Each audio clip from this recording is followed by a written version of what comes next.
Good evening viewers, कैसे हैं आप लोग। स्वागत है आपका शेयर बाजार ज्ञान की एक और वीडियो में। और आज की इस वीडियो में हम बात करने वाले हैं महिंद्रा एंड महिंद्रा लिमिटेड के बारे में। 1300 के ऊपर क्लोजिंग एक बार दोबारा महिंद्रा एंड महिंद्रा ने दी है। जनरली हम हर वीडियो में बात करते हैं कि आगे क्या करना है स्टॉक में, आपको कैसे इसको संभालना है पोजीशन को। आज थोड़ा सा डिफरेंट बात करेंगे। आज मैं आपको ये बात करने आपके सामने आया हूँ कि क्या नहीं करना है। और ये जो वीडियो है ये सिर्फ महिंद्रा एंड महिंद्रा लिमिटेड के लिए नहीं है, इंडेक्स के मोस्ट ऑफ द स्टॉक्स के लिए है कि आपको जो चीज़ों से सावधान रहना है।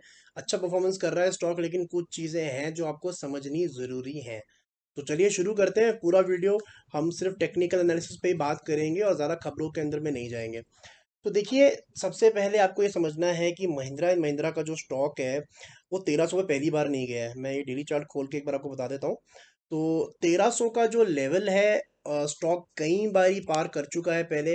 अप्रोक्सीमेटली ये जो लाइन है इसके ऊपर 1300 का लेवल स्टार्ट हो जाता है। तो आप देख सकते हो कई बार स्टॉक ऊपर नीचे कर चुका है। होता क्या है जनरली कि जब भी 1200 1400 1800 स्टॉक ऐसे लेवल्स पार करता है ना, तो लोगों को लगता है कि री रेटिंग हो रही है स्टॉक के अंदर में। स्टॉक अच्छा है, उसमें कोई डाउट नहीं है, बहुत ही बेहतरीन स्टॉक है। मैंने कई बारी अपने चैनल पे खुद ये कहा है कि ये आपको लेना चाहिए फॉर द लॉन्ग टर्म। लेकिन आपको एक बात समझनी पड़ेगी, अब इस मार्केट के अंदर में वैल्यूएशन इतने स्ट्रेच हो चुके हैं।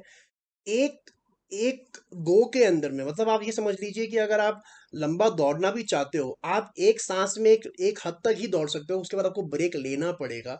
करेक्शंस आनी जरूरी है, हेल्दी है। तो अगर कोई स्टॉक वैलिड करेक्शन नहीं दे रहा है आपको, तो आपको थोड़ा सा वहां पे सावधान होना जरूरी है। क्योंकि अगर आप लंबे समय के लिए भी कोई स्टॉक लोगे ऊपर के लेवल्स पे, तो आपको फायदा नहीं होगा। मैं बार बार आईटीसी का एग्जांपल देता हूँ। ये आईटीसी का चार्ट है। ये 2017-18 के लेवल्स हैं, ये 2022 के लेवल्स हैं। अगर किसी ने लॉन्ग टर्म कह के यहाँ पे इसको बाय किया था, तो अभी भी वो लॉन्ग टर्म के अंदर में उसने कुछ नहीं कमाया है। उसने इन्फ्लेशन भी बीट नहीं करी होगी। कहने को तो चार्ट कहते हैं कि 5 साल में 30% रिटर्न दिया है, लेकिन वो 5 साल के रिटर्न है 30%। तो हर साल आपको 5-6% रिटर्न मिला है। इन्फ्लेशन ही हमारे यहाँ पे 6% है, तो उन्होंने कुछ भी नहीं कमाया है। तो इसीलिए लंबे समय के साथ साथ लेवल्स भी बहुत इंपॉर्टेंट हो जाते हैं। अब एमएनएम में हो क्या रहा है ये मैं आपको साफ बता देता हूँ। इसके लिए मैं आपको डेली चार्ट पे नहीं दिखाना चाहता, इसको मैं आपको वीकली चार्ट दिखाना चाहता हूँ। देखिए, फटाफट मैं आपको समझाता हूँ कि जब से ये चलना शुरू हुआ है 800 850 से एक ही पैटर्न फॉलो कर रहा है। और ये इस पैटर्न को मैंने बार बार हाईलाइट किया है कि कैसे ये अपना बेस डेवलप करता है। बेस डेवलप करने के लिए क्या चाहिए कि जब भी ये वीकली चार्ट है तो एक कैंडल एक हफ्ते को रिप्रेजेंट करती है। बेस डेवलप होने के लिए इंपॉर्टेंट क्या है कि जब भी एक रेड कैंडल के बाद दो ग्रीन कैंडल बन जाती है, उन तीनों कैंडल का जो लो होता है वो उसका अगला बेस बन जाता है। जैसे यहाँ पे आपने देखा है, ठीक है, फिर स्टॉक ऊपर गया है। अगर आपने बाय किया हुआ है, तो आप इन तीनों कैंडल्स में जो भी लो होता है उस पर आप अपना स्टॉप लॉस लगाते हो। फिर आप वेट करते हो कि अगला पैटर्न दोबारा कब बनता है। तो उसके बाद में इन तीनों कैंडल में जब आपको दिख गया कि रेड ग्रीन ग्रीन बना है, तो फिर आप ग्रीन के नीचे या जो भी कैंडल का लो है उसके नीचे आप अपना स्टॉप लॉस प्लेस करो, वो उसका अगला बेस हो गया, ठीक है। उसके बाद में बेस शिफ्टिंग होती है ऐसे करते करते आगे। और आप देखोगे कि जितने भी जेन्युइनली स्टॉक्स जितने भी चल रहे हैं, वो ऐसे ही बेस बिल्डिंग्स करते हैं और ऐसे ही आगे बढ़ते जाते हैं। तो महिंद्रा एंड महिंद्रा ने एक बेस यहाँ बनाया, फिर यहाँ बनाया, फिर यहाँ यहाँ, और उसके बाद में उसने बेस बनाया है अपना इधर, और उसके बाद में उसने बनाया इधर, और अब यहाँ पे।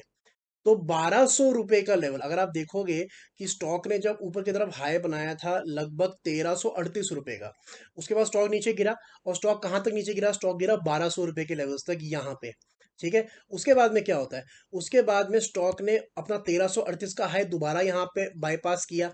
लेकिन कितना ऊपर गया वो ऊपर गया सिर्फ 30 पॉइंट्स। सिर्फ 30 पॉइंट्स जो है स्टॉक वहां से ऊपर गया है। और ऊपर की तरफ इसने जो लेवल लगाए हैं वो लगाए हैं अराउंड 1364। और उसके बाद दोबारा 1200 रुपए के ऊपर में आके इसने अब 1300 रुपए पे चल रहा है। तो ऊपर की तरफ अगर ये इस बारी 1364 को तोड़ भी देता है, तो ये बहुत बड़ी पॉसिबिलिटी कि शायद ये 1400 के ऊपर इस बार ना जाए। तो आपको यहाँ से खरीद के बहुत ज़्यादा गेन होने नहीं वाला। ऑन दी अदर एंड, अगर आप इसकी पूरी रैली को देखोगे और अगर आप इस बात को नोटिस करोगे कि इसने 1200 रुपए का लेवल अगर निकाल दिया तो नीचे की तरफ गिरावट के अंदर में, तो ये पहला ब्रेक डाउन होगा स्टॉक का since the rally first started. इसीलिए आपको यहाँ पे लंबे समय के लिए नहीं खरीदना है। अगर आपको खरीदना है तो आपको सिर्फ स्विंग ट्रेडिंग करनी है, यहाँ पे सिर्फ एक स्विंग के लिए खरीदना है, और वो भी अगर आपको 1200 रुपए के करीब स्टॉक मिलता है तो अगर छोटी मोटी गिरावट आती है, रिस्क लेना है तो स्विंग ट्रेडिंग के लिए। स्विंग ट्रेडिंग का मतलब क्या होता है, स्टॉप लॉस के साथ में, स्टॉप लॉस लगा के मतलब अगर 1200 के नीचे गया, 1180 1170 पे क्लोजिंग दिया, मैं अपना लॉस काट के निकल जाऊंगा। लंबे समय के चक्कर में इन लेवल्स पे मत फंसो। एमएनएम की बात नहीं कर रहा हूँ, बहुत सारे स्टॉक्स ऐसे हैं, तो आप लंबे समय की बातें ना करो। अगर आपको रैली खेलनी है तो सिर्फ स्विंग ट्रेडिंग करो और बाहर निकलो। हर एक टाइम पे अलग तरीके की ट्रेडिंग करनी चाहिए। एक ही फॉर्मूले से, एक ही, जिसको बोलते हैं one shoe doesn't fit all sizes, ठीक है, एक साइज से नहीं आप हर चीज कर सकते। तो इस टाइम पे वेरी वेरी इंपॉर्टेंट, अच्छा है मोमेंटम, 1360 तोड़ेगा तो 1400 भी जाएगा, लेकिन लंबे समय के ट्रैप में नहीं फंसना है। तो ये था मेरा video on MNM. I hope आपको समझ में आ गया। कोई सवाल है आपका तो आप कमेंट सेक्शन में ज़रूर डालें। मैं मिलूंगा आपसे अपनी अगली वीडियो में, तब तक आप अपना ख्याल रखें, and all the best guys.